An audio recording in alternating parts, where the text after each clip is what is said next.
phone call somewhere in the Carolinas. It's Russ. It's Less.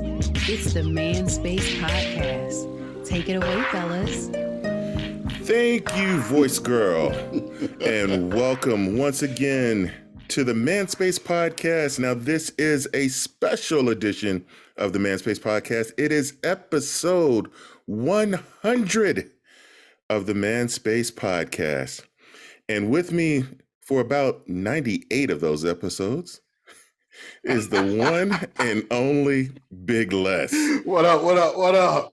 You all right, man? I'm good. Did you really have to put the emphasis on 98? I could have said 97. See, but it's more true around 96. Right. But, you know, I mean, I don't think everybody needs to know all that, right? Keep on. I'm trying to tell you ain't too big, bro. That's why we do this call over Zoom. Keep some distance. That's okay. I know how to get you. Keep calling her voice girl. Yeah.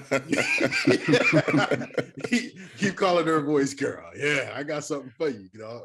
Yeah. So today we have a plethora of guests on the show. Yes, sir. This is our first Man Space Forum. And with us today, we got two brothers that are Army veterans. We got Jae Evans and we got Vontae Evans. And then we got also another Army veteran, the good pastor, Jeremy Rivers, in the house with us. All right. We should have some, some little music or some clapping or something. Where your little soundboard at? You don't want to play your little soundboard today? There it is. There you go. There you go. There it is. Yeah. All right. So we're going to jump right in because this is a busy show today. I got a little video that I want to show for you guys. And we want to break this down and have a quick discussion on this. But those types of guys don't even approach me. They don't even. Let's just be real. Could you be with a guy that makes $100,000 a year? No. That's not enough. That's $274 a day. You right. Yeah. I know. Okay, so dinner for two, and if we add alcohol, it's going to be a $300 check. So you want me to spend that whole man's day? Like, no. Just getting your thoughts on that, hearing her break down $100,000 a year. What goes through your mind when you hear a woman say that? That's like Kanye West made a song about it. Ain't nothing but a gold digger. Going gold digger right off the bat. Right off the bat. I mean, come on, man. Come on. Rest in peace, Kevin Samuels. But, should have called him up. In that one, I kind of feel like I'm not going to knock her for what she believes in that, right? There are men out there that want to keep a woman, right? They want the woman not to work, to sit at home and just take care of him. So she wants that type of lifestyle, and there's men out there that's going to provide that type of lifestyle. Absolutely. I'm not one of them, but I'm not either. Not me either. But how disheartening is it to hear that statistic? That's $300 and something a day. It's a little less than that, but I mean, your average worker makes just over $100 and something a day. So he's definitely above average. All right. At $100K, bring homes by himself. I mean, it just depends. Here's the thing. As a man, you got to know what you're looking for too. And that ain't what I'm looking for. All right. So I don't care. I don't care what. I really don't care what you got to say. So at what point do you say, all right, you've met this woman and you've gone out with this woman, you like this woman, and then you find that out? I have to go shake the tree, bro. I'm going to have to shake the fruit tree. Let's see, pull out the fishing rod. That's a deep sea fish. I'm looking for, a catfish or something. You know, I can't with you. What you're looking for is for, like the Bible says, a help me.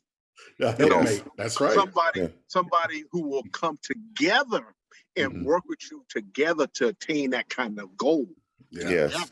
Hey, I'm making poking beans and sausage kind of Right. salary. Right. I'm making over here, but together we can constructively bring this together and work this together. But if you want me to provide all this for myself, I got to find out in myself. I can't walk into pride. I can't let pride or what you would say a false facade, say, hey, I think I can do this. Like I said, like what Les said, I have to evaluate this, and me, I would have to exit stage left quick.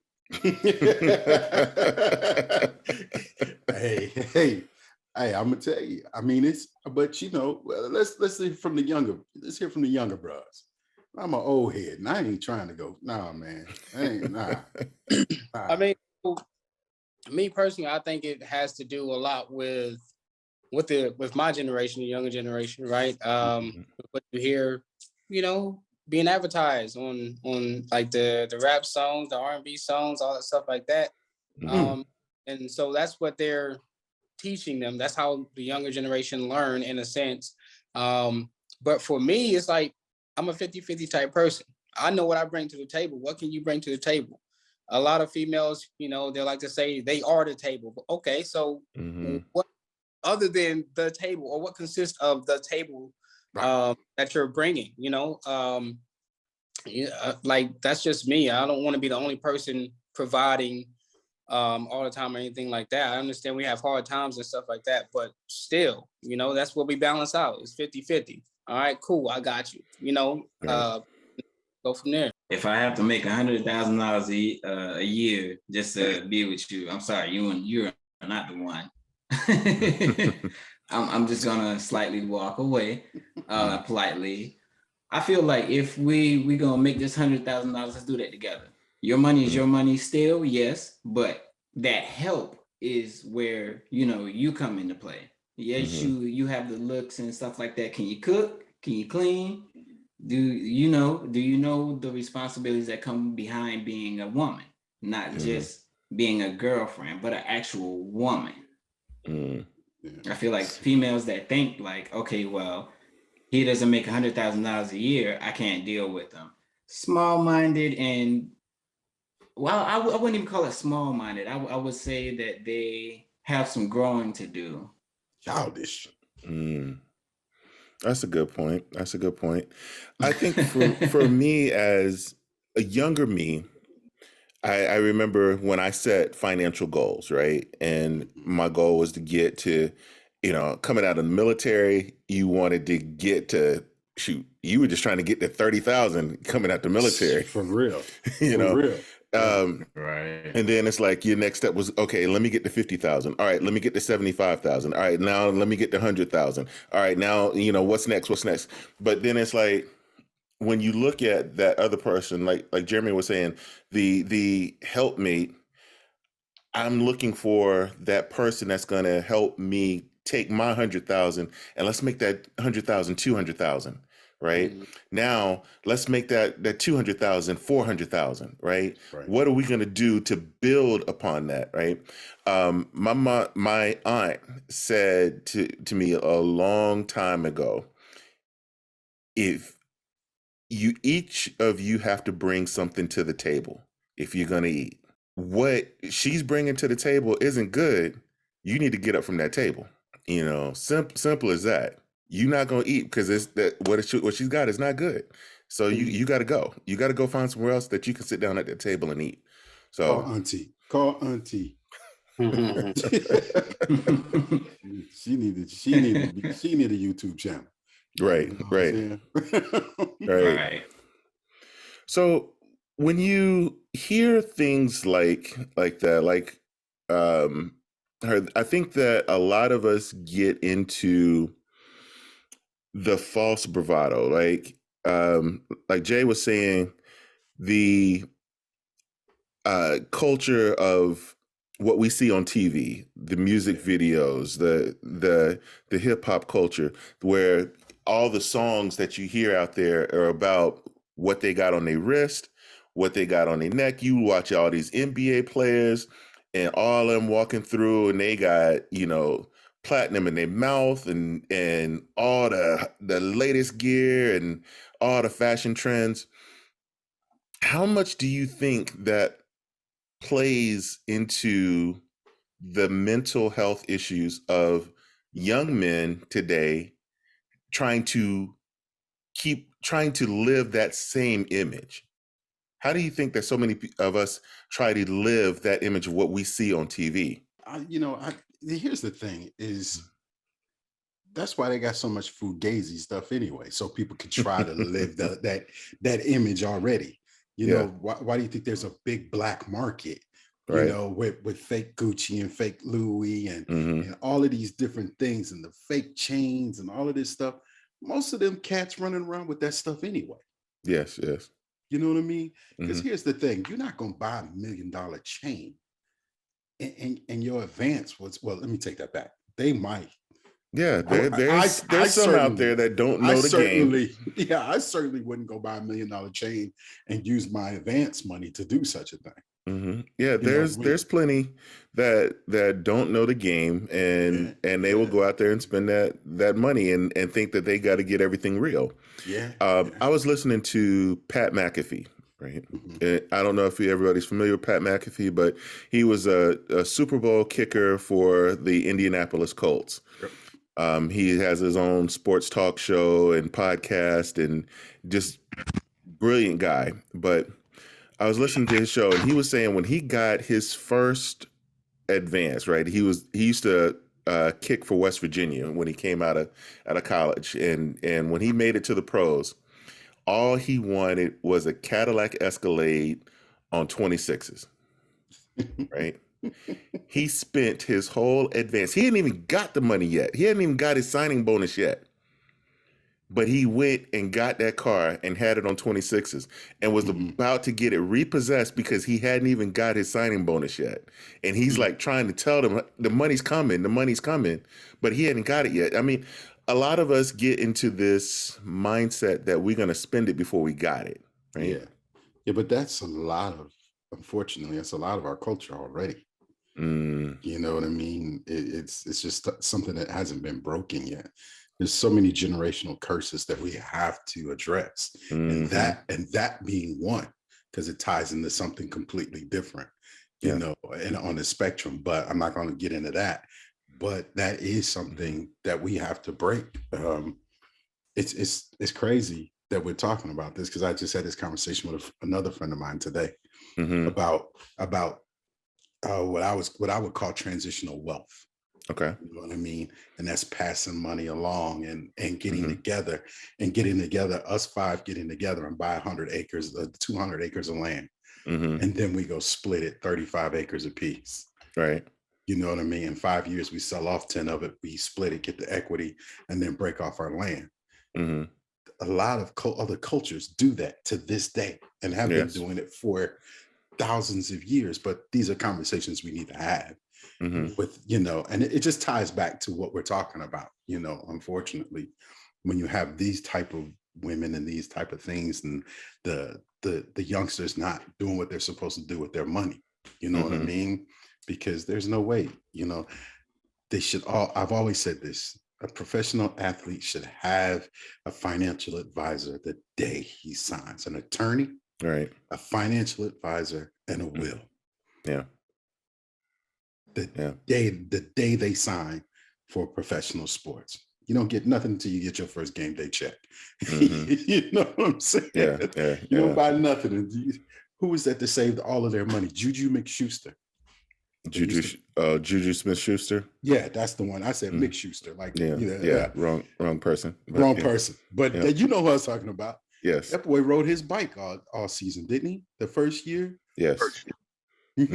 First year, he rode his bike. He didn't have a car. He still didn't have a car. Right. I mean, you hear so many horror stories from people that are in the NFL, in the NBA, and now they're sitting there in jail because they just had to go try to rob somebody just so they could get some food on the table. Yeah. You know, you got guys out here with 17 kids and can't even tell you the birth dates of all of them, and still out there trying to run after more women. You know, I'm like, what do you do to try to break that curse, right? How do you get through to somebody who has that mindset? Because especially when somebody has that kind of money, they're not going to listen to too many people. Only people they're gonna listen to is the ones with that money. Yeah. Yeah. That's it. But I mean, I think a lot of it too comes with upbringing. Mm-hmm. A lot of things that you try to instill in your children as they are growing up, so that they can try to ward off some of these lefts and rights off the path, but once they get around others that are doing the exact same thing, I mean, I hate to say this, but I just think it's a locker room culture across sports, because it just doesn't end at football and basketball. Mm-hmm. Look at baseball players, some of the highest contracts ever, hundreds of millions of dollars. Mm-hmm. These boys are on the road 90% of their playing career. Yeah. NBA. Mm-hmm. You here today, tomorrow you in Cleveland. Mm-hmm. Yeah. Yeah. How can you get caught up if you slide in and you slide out? You can be caught up easy. You can be caught real easy. Yeah, you'll take care of yourself. You can dang on sure get caught up. Absolutely. Right. Absolutely.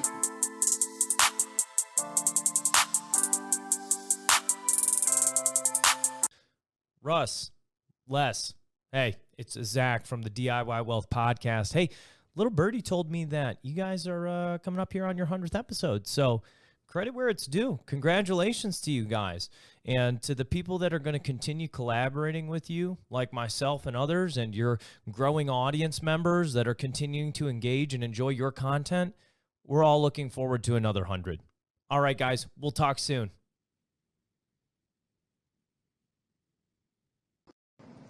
Hey now, this is Miss McKinney, and I had to come out to the porch, y'all, to say happy 100th episode to the Man Space Podcast. Russ and Les, you guys keep us encouraged, and when I grow up, I want to be just like you. Can't wait to do my video for episode 200. Take care.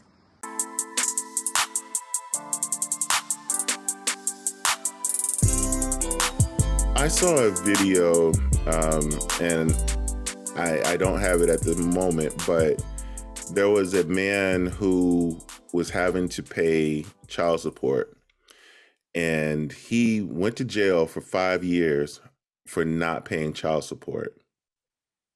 And after he got out of jail, he found out that child wasn't his. Yes. This is a sore spot for me, right? Yes. I'm gonna let y'all have this one because I might be going crazy. The mindset of dealing in that situation, right? You have when you hear that, what goes through your mind for this? In this situation, for the man and for the woman in this situation, and for the child, what goes through your mind in this situation? Okay, I know for me, it's like, yes, I think about the father, but most importantly, I think about the child, because he's the most innocent one in this situation. Mm-hmm. Anything to do with it, but he's going through it, and that's a very traumatic experience that the child is going through, even at that age. I was thinking like, oh, he's only 5 years old, but as a 5-year-old, you do remember a lot of stuff that happened And it can affect you later on down the road, especially not having that father figure or having a dad that, especially if it's a African American kid or a kid of color that has a father, that's playing the storyline as everybody else, that not there, not present, that's locked up, that's been incarcerated, all that stuff like that. And then, I think about the father too. So it's very tough on the dad. Number one, he went to jail because of it, right? For not support. And having serving that time, you're in there thinking, about everything. You're thinking about life, making life choices, and a lot of what ifs and or whatnot. And finding out after you serve your time, getting out and find out that that kid isn't yours, that you've been locked up for, the whole reason why you've been in jail. First time, or you're going back an additional time. It's very tough. It's like, dang, like, it's kind of like, what do I do now? You're going through all that time in jail, thinking all the time, and now you get out, you find out that the kid isn't yours. It puts you right back in that state of mind. Personally, that's what I think. But the mom, I don't know. I kind of wonder if she knew that all along, right? Or later on finding out this information as well. So it's a lot when it comes to the mom side as well. But it's a lot. That's my take on it.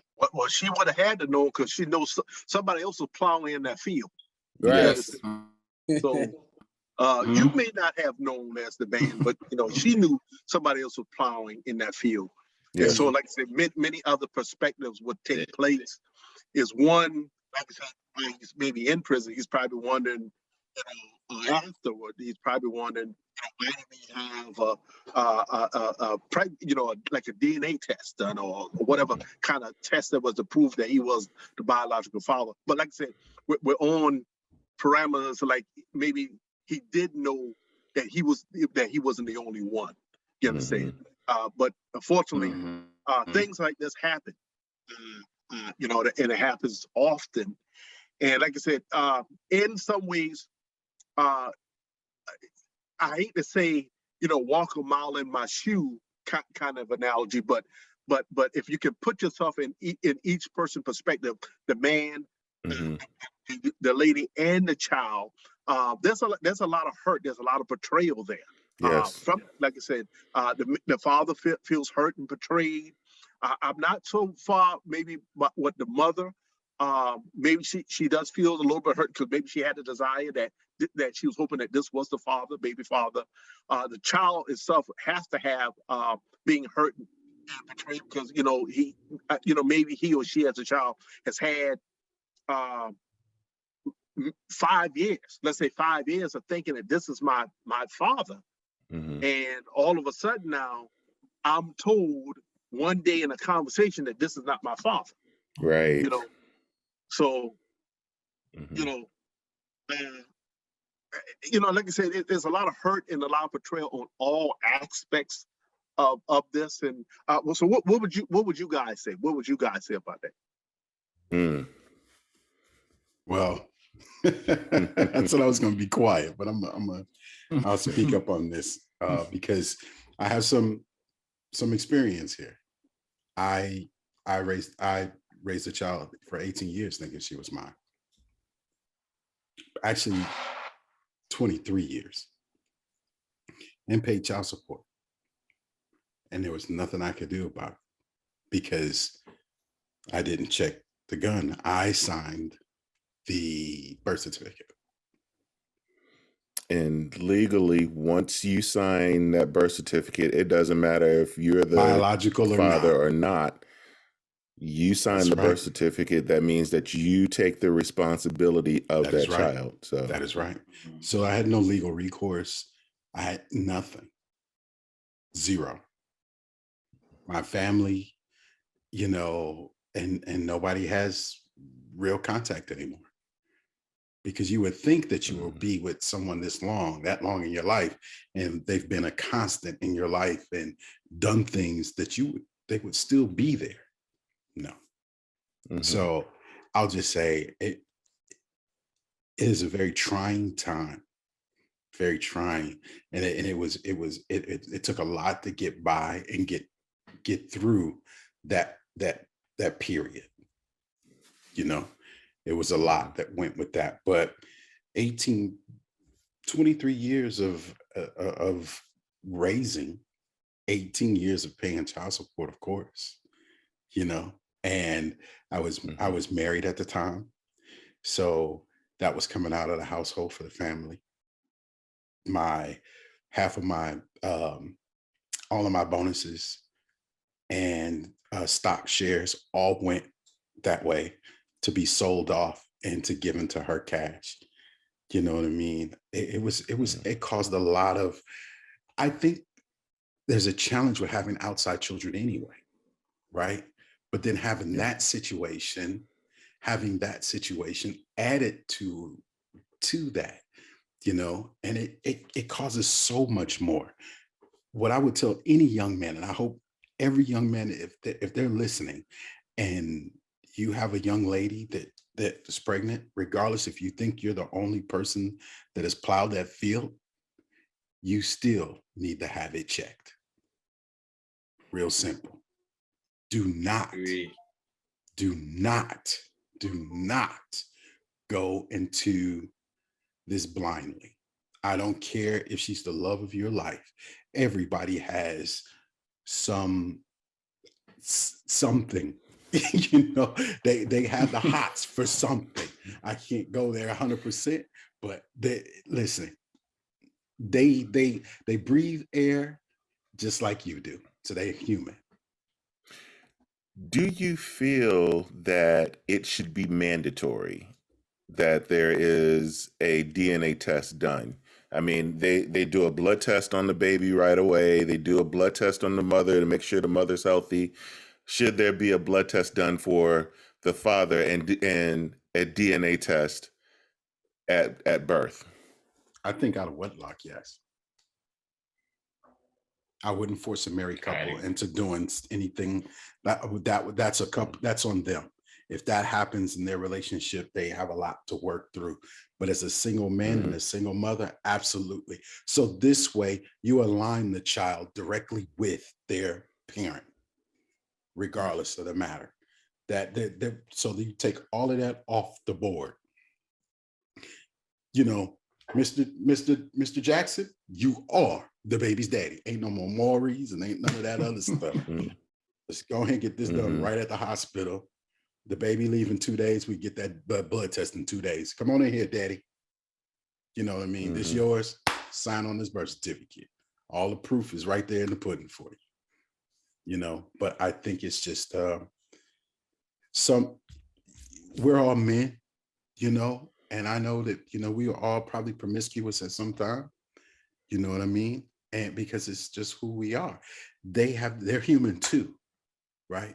They're no different than what we are. So some of them can be promiscuous as well.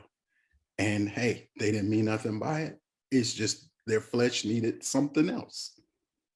So they got it. And now they got a baby. Don't mean I got to take care of it though. Protect yourself at all costs. That's my little 2 cents because it hurts. I can kind of agree with that myself. I think that it should be encouraged, not mandated, at least encouraged. That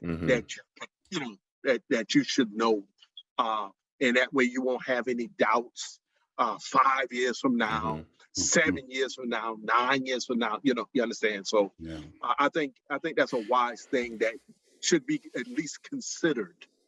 Right. You know.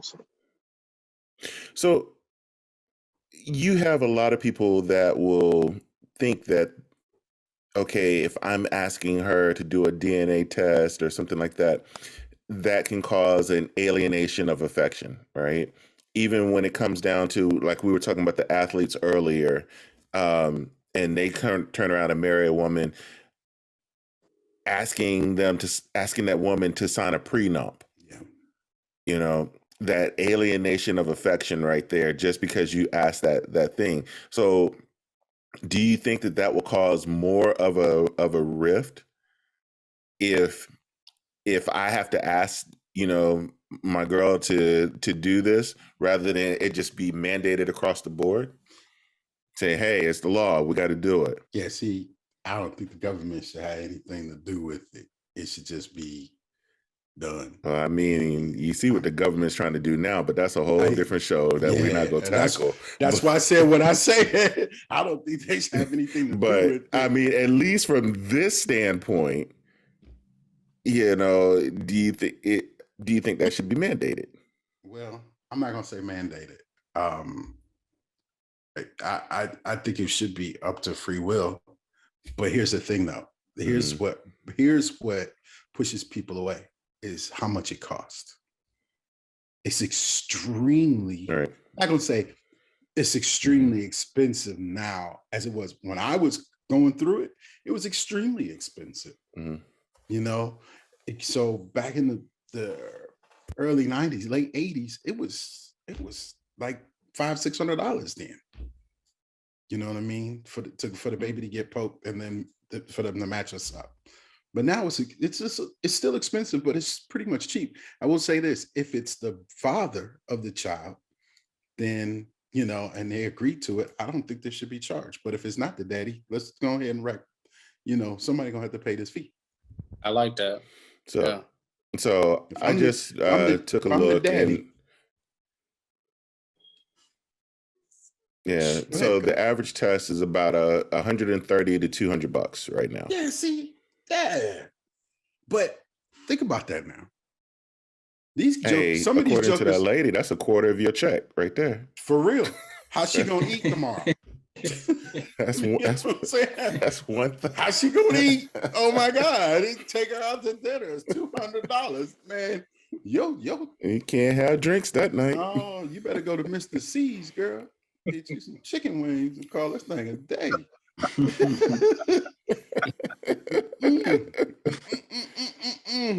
No, we don't do no 200 meals daily.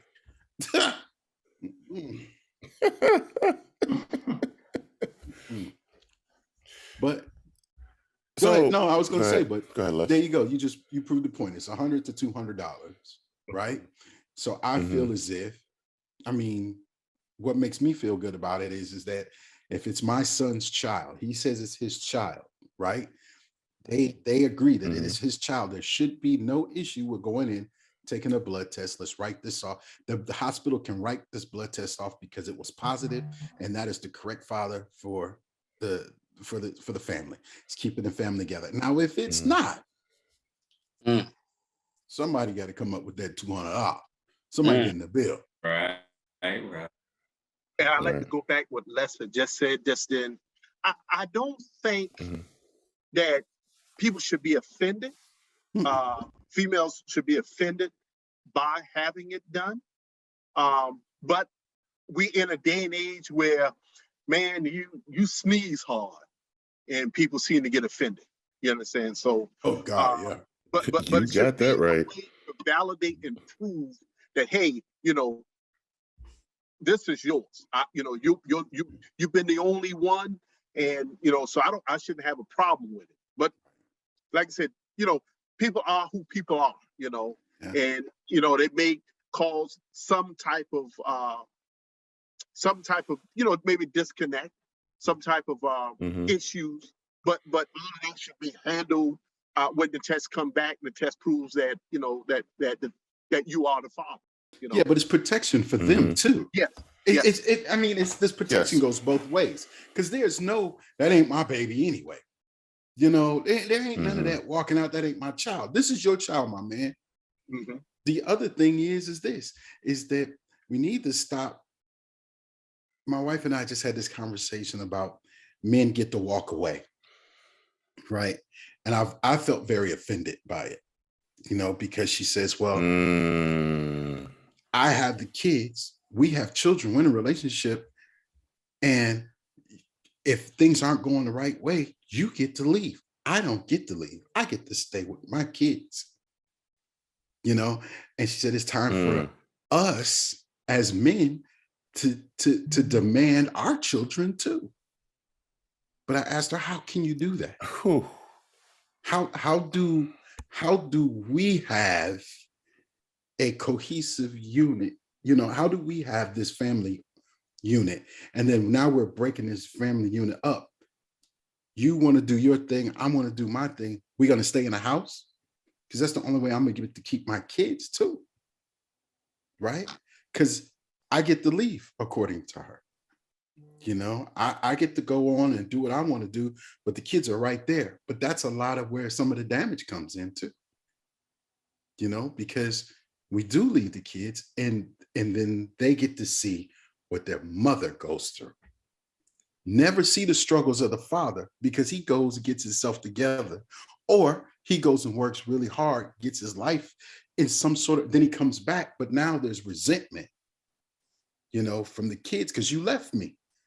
I ate ramen noodles and hot dogs. Well, son, I didn't eat nothing because I was giving your mom all of my money. I was trying to make it so I could get you. But that's too late then. The resentment is there. Now you spend the next 10, 15 years trying to repair the resentment. So we gotta figure this thing out, man. We gotta stop just walking away from our children. 1, 2, is that we need to do a co-parenting type situation and get half custody of our children. We have to have some say in what we do. She is right. We do get to walk away. I just felt offended by it because that was my situation. I walked away because I couldn't deal with the mother. But in return, I left my children, my sons, because I needed to get myself together. Because how can I teach them how to be a man if I don't know how to be one? If I did not grow through the pains that I went through, right? But I did it at a cost. You lose some of that relationship. So, hey. See, I was just the opposite of that because I did the co-parenting thing. Like, yeah, we split up, but we agreed to co-parent where we both were very active in our child's life. And it more days than not, she saw both of us. Right. So it was not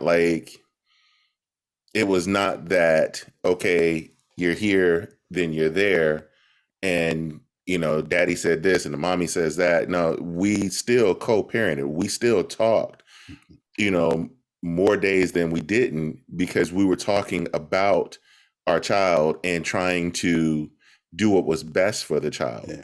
And I think a lot of people forget that you still have a responsibility as a parent to the child.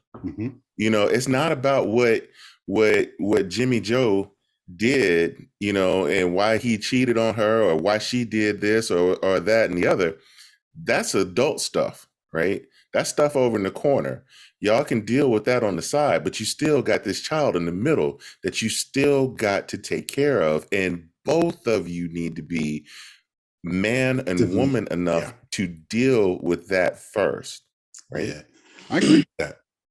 Add 800 miles in between there.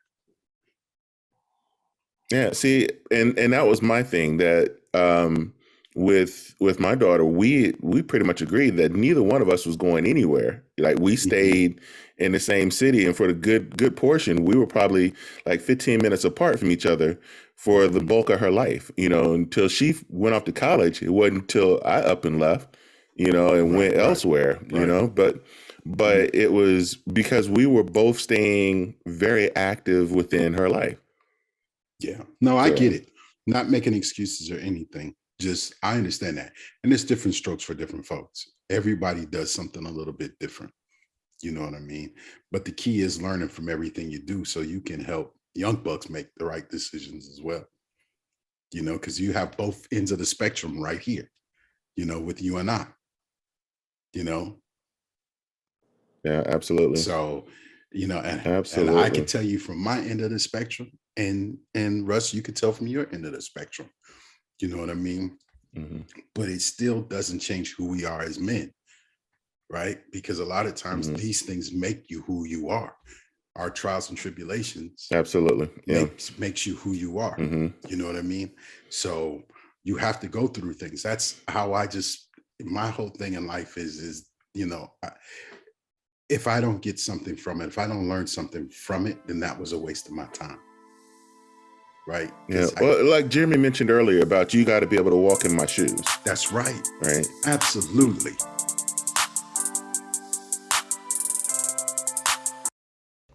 Congratulations, Les and Russ. Yo, this is Trevor, CEO of Double R Incorporated, which now we changed our name to Righteous and Relentless, which was the meaning of Double R Incorporated. But I'm just super glad to be able to say congratulations to you guys for this amazing milestone. I'm thankful for what you guys has poured into me and giving me the opportunity to be on you guys one of you guys' episodes and kind of basically tell the story of Double R Incorporated. And just to be able to do that and just to see from where we started and where we are now is amazing. I can't wait to be able to share that with you guys later down the road. But man, 100 episodes, man, I speak blessings over you guys podcast, that God will continue to expand and enlarge your territory as you guys continues to go. Men need this. The world need what you guys have. So he continues to press forward, continues to be able to lean towards what God has placed in your heart. And trust me, no eyes have not seen, ears have not heard, neither have not come to the hearts of man that what God has in store for you guys. So get ready. I'm super excited. Talk to you guys soon. Stay righteous and relentless.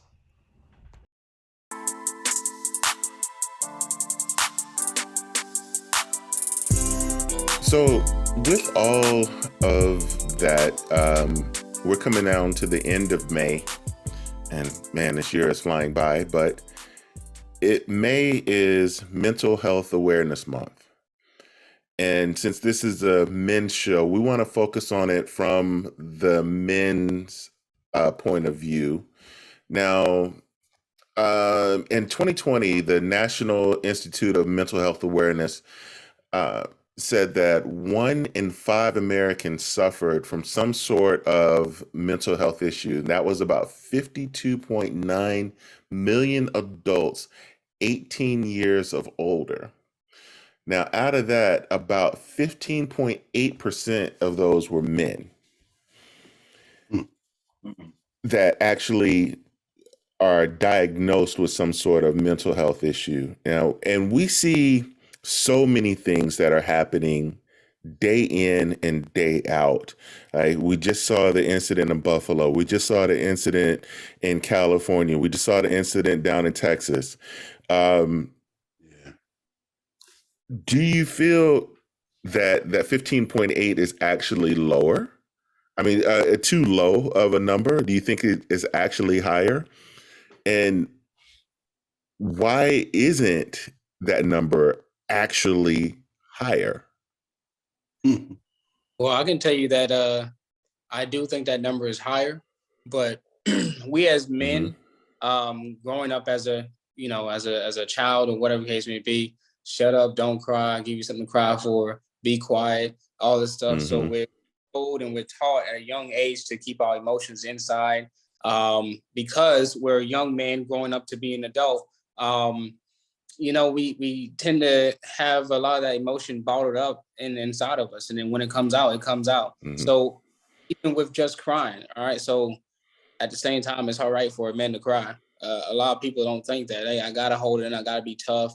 I got to be hard or whatever the case may be. So you see it all the time. Like me, in my profession, I see it a lot as well. Talking to young men and women, and definitely like the young men, you see that they're, what type of lifestyle or that they're coming from or that they're around. With me, I talk to young high school and college kids all the time. And so I've noticed that when they're in a group, like around their friends, oh, they hard, they don't really want to talk to you, blah, blah, blah, this and that. When you pull them to the side, up a lot more because they don't have that outside or surrounding influence that's around them. They can really be themselves when you have that one-on-one conversation with them. So that's kind of like my spiel on it. Like, I think that number is definitely higher. I just think that a lot of men don't express that, you know, whatever they're feeling or whatever they're going through, because like he says, you know, we're basically taught that way and brought up that way to, hey, well, I gotta be the man, I gotta be strongest, I can't, you know, cry, I can't show no emotions, I can't let them know that I'm sweating or scared or whatever the case may be, so they don't say anything. I gotta agree with that as well. I remember, I don't know the whole line, but when I was growing up, they were saying, you know, boys were made of sniffs and snails and puppy dog tails, you know, kind of a rough atmosphere for a man, and girls were made with sugar and spice and all that spice, you know, kind of thing. Everything so, nice, yeah. Like I said, I really believe that the number that is listed is not actually what's maybe going on in society today for men, because like I said, what Vontae and Jae has said, I really do believe is mainly our upbringing. Even today, matter of fact, there are commercials that come on TV today that talk about mental health, and they talk about, they use the different scenarios about the guy being caught underneath the weights and he can't get the weight off. The guy's asking if he need help, but he said, "No, man, you don't understand my family. You don't understand this." Or the man coming down like the parachute. You know, the girl said, "You know, you just grab on my hand, you know, we can link and we come." And he was like, "No, I don't want to take away from your fun and stuff like that." So, like I said, it's just a persona and a false persona. But like Jake said, a lot of the times that we can get people by themselves with you, they tend to open up maybe a little bit more if they feel safe to invest their issues in your life, you know, so. I mean, I think everybody has that. Go ahead. I think everybody has that comfort zone of who they'll open up to, right? And how they talk to people, because I know I'm one, you put me in a group setting, I probably won't talk. You won't talk. I'm probably just period. I will look around and I'm going to listen to everything of what's being said. But if one of those people catch me one-on-one, I'll cut up with them. Right. That's how me and Les became friends. We would be in group settings. How we became friends. And I wouldn't talk. And we ended up being one-on-one. And I'm like, hey, this dude is actually pretty cool. You know, hey, we actually had a lot in common because we were one-on-one talking to each other. Yeah. Right. But but early on in those group settings, you know, I'm sure he couldn't stand me because I wouldn't talk. I didn't like him at all. You know? Yeah. I didn't like him at all. Still don't like him sometimes, but that's my homeboy. I ain't gonna tell him that. That can be edited out, but it's live on YouTube. You better not touch it either. Let it go. No, we've grown so much though. But it's just like our friendship. You're right. We once we had that one-on-one conversation, it was like, holy crap. I was like, my best friend, see your friend, you know. Like I grew up with you or something. But you know, not stopped since then. So all has been good, you know what I mean? But it's I think it does come from when we were children. But this comes from that trauma that we talk about, that they talk about, that childhood trauma. But at the same time, when do we stop making excuses? That's a good point. When do you stop making excuses? Today is the day that you deal with something. Deal with it and keep it moving. Make a decision, stand on that decision, and change your life. So today's the day that you make that decision. All right. So, but a lot of us feel like I don't need help. I can do it myself, because you're taught to be strong. You're taught to be independent. As men, you're taught to be that rock, right? Everybody needs help. You don't need anybody, right? So many of us have that mindset and mentality that we don't need that help, right? Yeah. But until you lose something. I have an older sibling. Mm-hmm. But I was going to say, until you lose something that you value so much, and all it took was a ask, you won't understand. Again, it goes to walk a mile in my shoes. Right. I look at it from me and my sister, right? My sister and I are 9 years apart, and I've shared a lot of my trauma stories over the years on this show, how she's terrorized me. But we're 9 years apart in age, and we weren't that close as kids, So I didn't feel like I had that person to lean on, right? I felt like I couldn't lean on my sister. My sister and I are closer now, as we've gotten older. But back then, no, I couldn't lean on her for anything. I knew she had my back, because if somebody jumped on me, she gonna jump on them, and vice versa. Yeah, I didn't care if I only got up to their kneecaps. I was gonna jump on somebody if they mess with my sister. But at the same time, it was I didn't have that bond, so I felt like I had to do it myself, right? I'm independent. I have to do everything myself, right? So that's the way I grew up. I don't, even to this day, when there's something going on, I don't turn to my wife and ask for help. My wife said, "Hey, do you need you want some more water in your cup?" I can do it. It's just simple as that. I can be all the way across the room, and she can be right there by the refrigerator. I'll get up and walk across the room, just because I can do it myself. Well, I think that's so. A lot of us don't believe that we can. We believe that we don't have to ask for help. We're tough. We're strong. We don't need to ask for help when we actually need it. Yeah, I get it. I'm kind of the same way to a certain extent, but it's more or less, for me, it's like, I don't want to inconvenience my wife for something trivial. You know what I mean? I get my own water. Right. Yeah, I know exactly I know that was just an example of what you were saying, but I get it. Right. I understand exactly what you're saying. And we do. We again, man, when is enough? Right? Here it is, we're talking about this. And this is generational, because we continue to pass it down. We continue to pass the trauma down, because my parents taught me this, so I'm going to teach my kids this, right? Some of it's good. Some of it's great. Some of it's not too some great. of it, yes. You know what I mean? But we got to really sit back and understand what these things are. And the only way to do that is to have conversations, is to open up. You're not weak for talking to somebody. It takes more strength to open up and tell your story than it does to sit there and be quiet. How many times do you feel, though, that you can't trust people to tell your story to? Listen, man, it's just a story. It's my truth.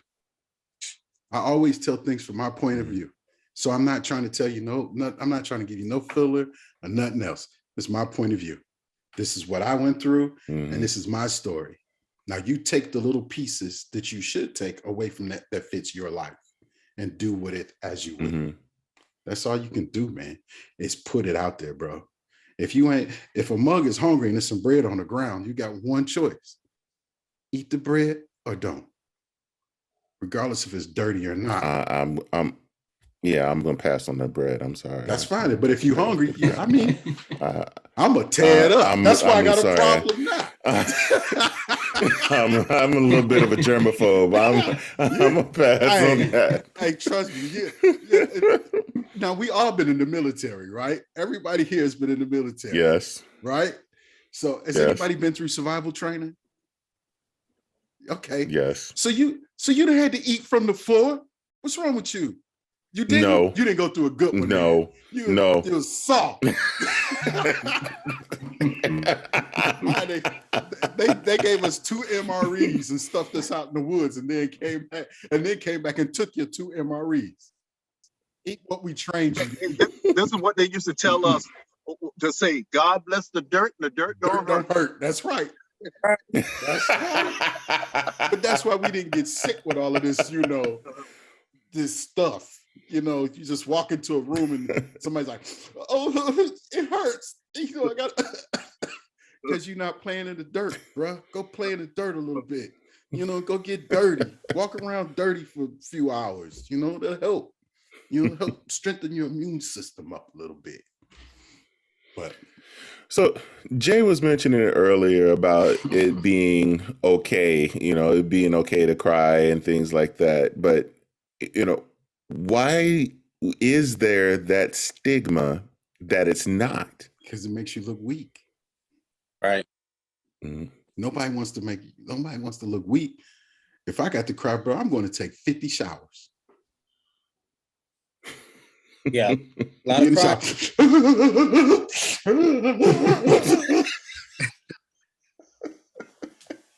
Letting it all hang out. It is what it is. You know what I mean? They come back to that trauma again. Don't let nobody see you. Don't let nobody see you being weak. Because crying is considered weak. Right. So we started this episode with talking about the lady who with the 100 when not dating a man who makes less than 100,000. Do you feel that more women are not acceptable of men who will cry? Or do you think that it's more acceptable now for a man to cry in front of his woman? Like maybe you go and shed a tear in front of your brothers. I mean, Vontae and Jae are brothers. Maybe you two will share a tear in front of in front of your brother, but you won't shed it in front of your girl. Maybe you'll tell certain things to your brothers that you won't tell to your girls. I think that's real. I think that's real. Yeah, definitely. But at the same time, I feel, depending on the type of woman that you got, right, in your corner, because you don't give it to her. That's what she's been asking for. Been up to her to talk to her. And because a lot of times from a long day at work, you get home or you talk on the phone, whatever. She's like, hey, babe, how was your day? Oh, it was all right. It was good. It was cool. It was straight. It was kind of busy, but it is, right? We don't open up. It's short and sweet with us when it goes to the woman. But whenever you ask her, it's, oh my God, really? It's only 24 hours a day. Come on. What's up? So he ain't lying. Come on. And they give you names and detail and everything. We what she do? So stuff like that. But that's a part of being a man for her, is being that cushion to where she can do that. Right. We just don't give that. We can't let her be our cushion. To a certain point, you can. My wife is my cushion. I ain't gonna say I'm gonna cry in front of her, because she might be like, dog, is you crying? For real though. You crying? She kind of tough, I can't be letting her see me crying. I'll be like, I'll be back. I'm going to get in the shower,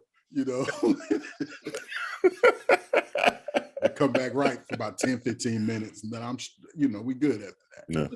But no, I mean, we gotta open up, man. It's like I said, man, we have us as men, period. And I'm not just gonna say black men, but I'm just gonna say men.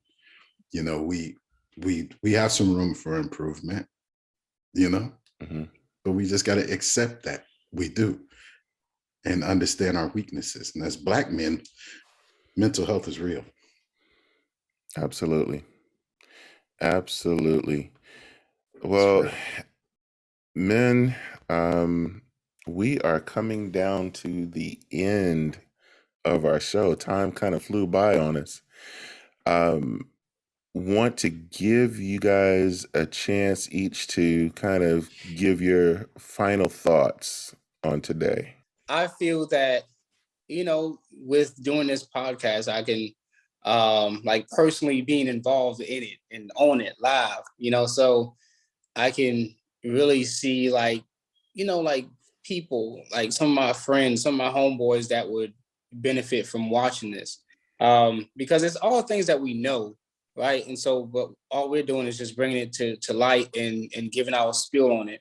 Something short and sweet, like, okay, just giving our own personal perspective. And I feel that they can relate to one of us. There's 5 of us on here, so at least they can relate to someone, their story. I know we're all going through things, right? And like we just said, we don't talk about it, but if you hear somebody else talk about it, maybe that may help you out in your situation and what you're going through, right? Everyone has a different upbringing, but we can all relate to the same exact thing. And I just really think that, that what makes us, glue together so well. Well, I would like to say congratulations again on the 100th episode Thanks, Dave. of the Man Space podcast. I'd like to tell you congratulations to the podcast. But I'm left, like I said, just pondering, am I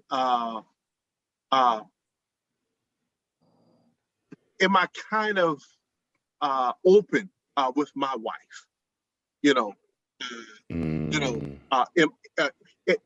because like I said, with women, like I said, they want to see a certain vulnerability in some men, so am I giving her what she wants, or am I still holding on to the old traditional ways, being hard, being strong, being firm,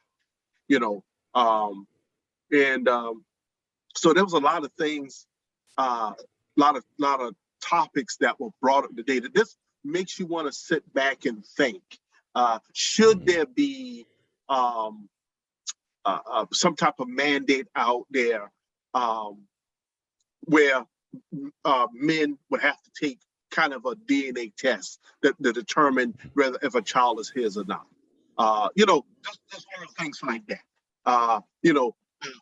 What would you do if you are dating a young lady and she just all of a sudden comes out, rolling her hair back and telling you, you got to make $100,000 or we can't talk, Right. Little things like that, especially if you've already invested time in something. Are you wise enough to cut your losses? Or are you, or not? Are you going to go out there and kind of kill yourself? And like I said, I want to say this real quick. We have a young friend. He doesn't make $100,000, but his wife, this guy works 2 and 3 jobs, and this is the big thing. Sometimes when he come home, he has to cook, and she's there. I'll leave y'all with that. Wow. I don't know if you want my That's a whole nother show right there. That's a whole nother episode right there. We're gonna episode 101 starting right now. No. Go ahead, Vontae. I liked it overall. I think that a lot of young men can come on the show and not only laugh, but learn, you know what I mean? And not just from society or their moms, their aunts, their grandmothers, things like that, but from men just like themselves that been there or done it or was going through it or know what you need to do to get what you need done, or how to carry yourself as the definition of a man. Head of household and things of that nature, and let them know that it's okay to cry. Now, whether or not you want to do that in front of your woman, that's on you. Absolutely. Absolutely. So, gentlemen, thank you so much for being a part of the show. We definitely appreciate you guys. We definitely could not have done this show without you guys, and to our listeners as well. So thank you very much, and we will be talking real soon. We appreciate you guys. Thank you so much for coming. Hashtag 100. Yeah. No problem.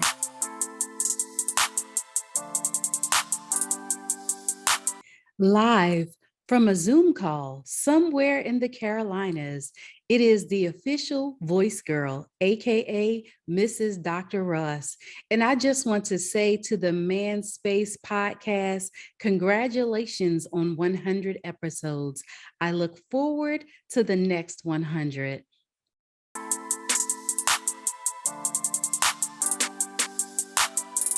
As we do each week, we like to close the show with a little bit of inspiration. So today we had on some military men, and all of us being veterans, including Les and myself, and dealing with mental health. Veterans themselves have a lot of issues that they have to deal with. And I want to bring attention to the Veterans Crisis Line. And this is a national number. It's 1-800-273-8255. That's 1-800-273-8255. It is the Veterans Crisis Line. Millions of veterans out there are in situations where they need help, and they don't talk about it, and they don't open up to anybody else. And we just want to let you guys know, man, you're not alone.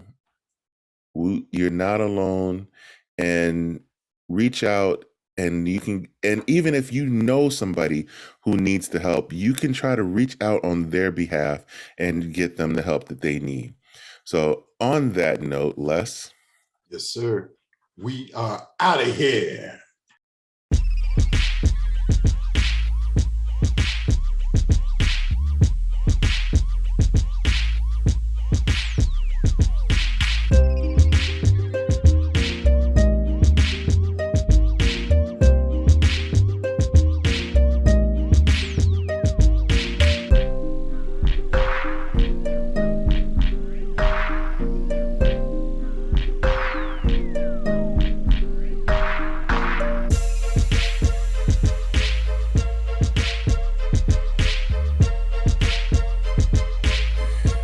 Les. And on that note, oh yeah.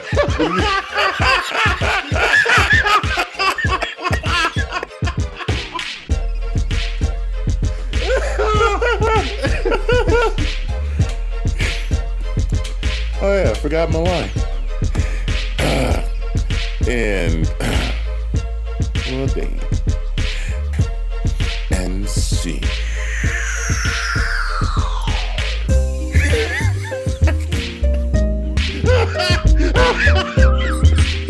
I'm sorry.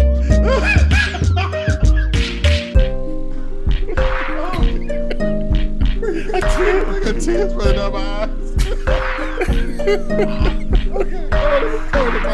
Okay, I'm gonna cover it. Okay, cover your screen.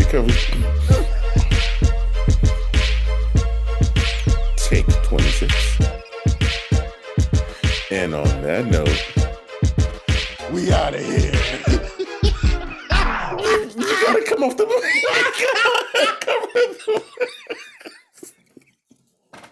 Oh, I was supposed to take my hand down. Oh.